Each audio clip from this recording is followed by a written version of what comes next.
At the Myrtles Plantation in Louisiana, tourists regularly report seeing faces in the antique mirror that aren't their own. Children with hollow eyes, women in Victorian dress, figures that watch from behind the glass, moving independently of anyone standing in front of it. The staff has stopped being surprised by the screams. But what if I told you the real horror isn't what people see in these mirrors, it's what the mirrors make them do? When reflection becomes obsession, when staring into glass opens doors that should stay closed, ordinary people cross lines they never imagined. Tonight we're exploring 3 cases where mirrors didn't just reflect darkness, they invited it in. The Scrying glass murders, when divination turns deadly. For centuries, people have stared into reflective surfaces seeking answers from beyond. The practice of mirror scrying dates back to ancient civilizations, but it reached new heights during the Elizabethan era when court astronomer John Dee used his famous obsidian mirror to communicate with angels. What Dee didn't anticipate was how this practice would evolve into something far more dangerous. Chicago, 1923. The city was drowning in Prohibition-era violence, but a different kind of darkness was brewing in a modest apartment on the South Side. Margaret Sullivan had built a reputation as one of the city's most sought-after mediums. Unlike her competitors who relied on crystal balls or tarot cards, Margaret specialized in mirror scrying. She claimed her antique Victorian mirror could show clients messages from deceased loved ones. Margaret's sessions followed a specific ritual. Clients would sit in her dimly lit parlor while she positioned the mirror at precise angles, burning specific herbs to open the veil. She'd stare into the glass for minutes at a time, her eyes unfocused, describing the visions that allegedly appeared. For most clients, these sessions provided comfort, messages of love from departed family members, reassurances about unfinished business. But Margaret's practice took a disturbing turn when she began attracting a different clientele. Desperate people seeking more than comfort. They wanted revenge, justice, or answers about betrayals. Margaret discovered she could manipulate these vulnerable clients by claiming their deceased loved ones were angry, demanding action from the living. The sessions grew longer and more intense. Margaret would spend up to an hour staring into the mirror, her behavior becoming increasingly erratic. She'd speak in different voices, claiming various spirits were taking control. Clients reported feeling hypnotized by watching her perform these rituals, describing a trance-like state where Margaret's suggestions felt like commands from beyond. The psychological manipulation escalated when Margaret began targeting wealthy clients going through family disputes. She'd claim their dead relatives were furious about inheritance decisions or family betrayals. During one session, she convinced a grieving widow that her late husband's spirit was enraged about his brother's business dealings. The widow left that night convinced she needed to make things right. 3 days later, the brother was found beaten to death in his office. The pattern continued for months. Margaret would identify family conflicts during her sessions, then claim the deceased were demanding violent retribution. She never explicitly told clients to harm anyone, but her suggestions planted seeds that grew into deadly obsessions. The mirror became a tool of manipulation, with Margaret using the reflective surface to create an atmosphere where her words carried supernatural authority. The breaking point came on October 13, 1923. Margaret was conducting a group séance with 3 clients, a widow, her adult son, and the son's business partner. All 3 were grieving the recent death of the family patriarch and locked in a bitter dispute over his estate. Margaret positioned her mirror to reflect all 3 participants, claiming this would allow the deceased to judge their actions. What happened next was captured in police reports and witness statements. As Margaret stared into the mirror, describing increasingly violent messages from the dead man's spirit, The three clients became agitated. The widow began screaming that she could see her husband in the glass, pointing at her. The son claimed his father was telling him to end the betrayal. The business partner insisted the spirit was demanding justice. The session devolved into chaos. The son attacked the business partner with a brass candlestick, killing him instantly. The widow, in her frenzied state, turned on her own son, stabbing him with a letter opener. By the time neighbors responded to the screaming, 2 people were dead and the widow was catatonic, staring into Margaret's mirror. Margaret herself was found unconscious, apparently struck during the melee. When police investigated, they discovered something chilling. The mirror was cracked, but not from the violence. Neighbors reported hearing the glass shatter before the screaming started, as if something had tried to break through from the other side. The investigation revealed Margaret's manipulation techniques, but couldn't explain the psychological hold she'd maintained over her clients. The mirror disappeared from evidence storage within a week, with no record of who removed it or why.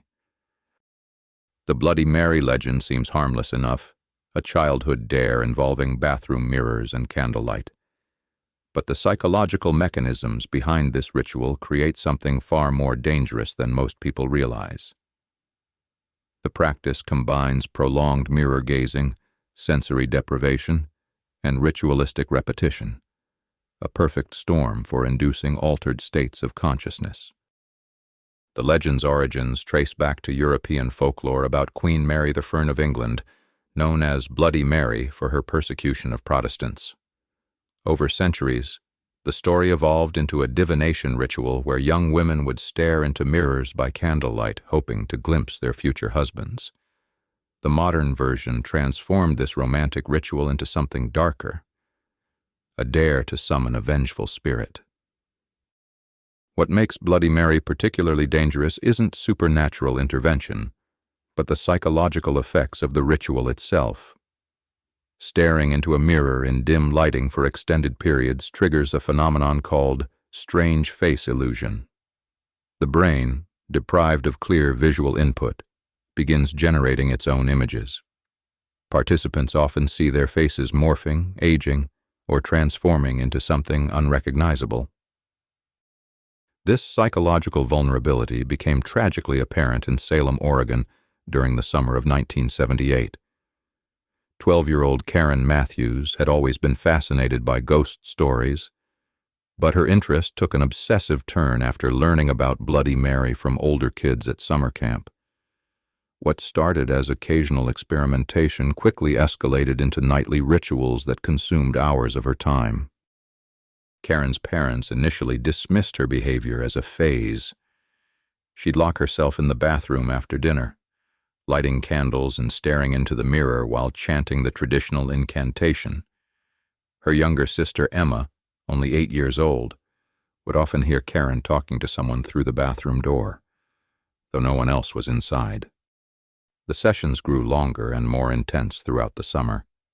Karen claimed she was making contact with the woman in red, describing detailed conversations about family secrets and future events.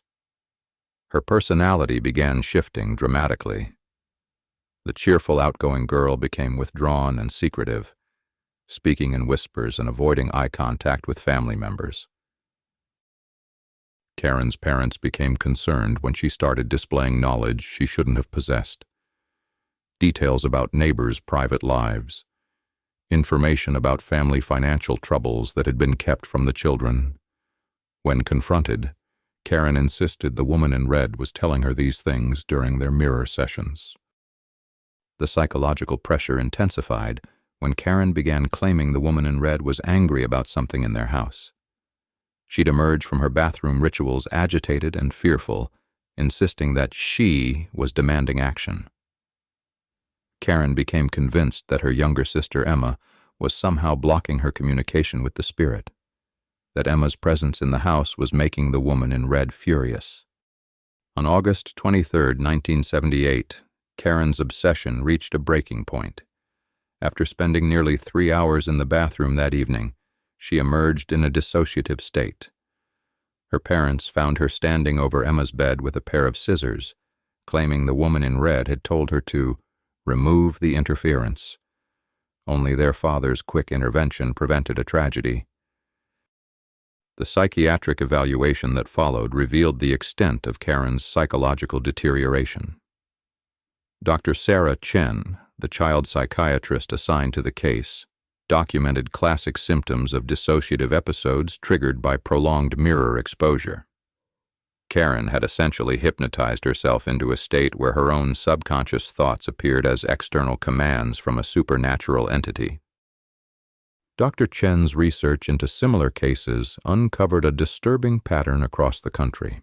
Between 1975 and 1982, she documented 17 incidents where children had harmed siblings or friends after intensive Bloody Mary rituals. The victims ranged in age from 6 to 14, with attacks typically occurring within 24 hours of extended mirror sessions. The medical explanation centers on the brain's response to sensory deprivation and repetitive stimuli. Prolonged mirror gazing in dim lighting disrupts normal visual processing, while the rhythmic chanting creates a trance-like state. In vulnerable individuals, this combination can trigger dissociative episodes where internal thoughts manifest as external voices or visions. Karen's case became a watershed moment for understanding how urban legends can create real psychological harm. The ritual's power lies not in summoning spirits, but in its ability to unlock the darkest corners of the human mind, transforming childhood fears into dangerous obsessions that demand violent resolution. The antique trade has always attracted people fascinated by objects with dark pasts. But some collectors specifically seek out items connected to tragedy, believing these pieces possess supernatural energy. In this shadowy market, mirrors hold particular appeal, their reflective surfaces supposedly retaining imprints of the violence they witnessed. Robert Chen built his reputation as San Francisco's premier dealer in what he called spiritually active antiques. His Chinatown shop specialized in mirrors with documented histories of murder, suicide, or unexplained deaths. Chen didn't hide these dark connections. He advertised them, charging premium prices for pieces that came with police reports or newspaper clippings detailing their tragic pasts. Chen's collection methods were disturbingly systematic. He maintained contacts with estate sale companies, funeral homes, and even police departments, alerting him when mirrors from crime scenes became available. His inventory included a Victorian vanity mirror from a 1920s murder-suicide, a Art Deco piece from a mental asylum, and several mirrors recovered from houses where entire families had died under mysterious circumstances. Regular customers described Chen's shop as unsettling. The mirrors weren't simply displayed. They were arranged to create an endless maze of reflections, with each piece accompanied by detailed documentation of its violent history. Chen would spend hours explaining the provenance of each mirror, describing the deaths associated with them with an enthusiasm that made visitors uncomfortable. The pattern of violence began subtly. Within months of opening his shop in 1987, Chen reported 3 separate incidents where customers had attacked each other during viewings. In each case, the violence erupted suddenly while people were examining the mirrors, as if something in the reflective surfaces triggered uncontrollable rage. Chen's own behavior became increasingly erratic as his collection grew. Employees reported finding him having conversations with the mirrors after hours, positioning himself so his reflection appeared in multiple pieces simultaneously. He claimed the mirrors were communicating with each other, sharing the violent memories embedded in their surfaces. The violence escalated when Chen acquired what he considered his masterpiece, a massive Victorian mirror from the Whitmore estate. In 1902, industrialist James Whitmore had murdered his wife and 3 children before taking his own life, all while standing before this very mirror. The piece had remained in storage for decades before Chen tracked it down through estate records. Within a week of installing the Whitmore mirror as his shop's centerpiece, Chen's personality underwent a dramatic transformation.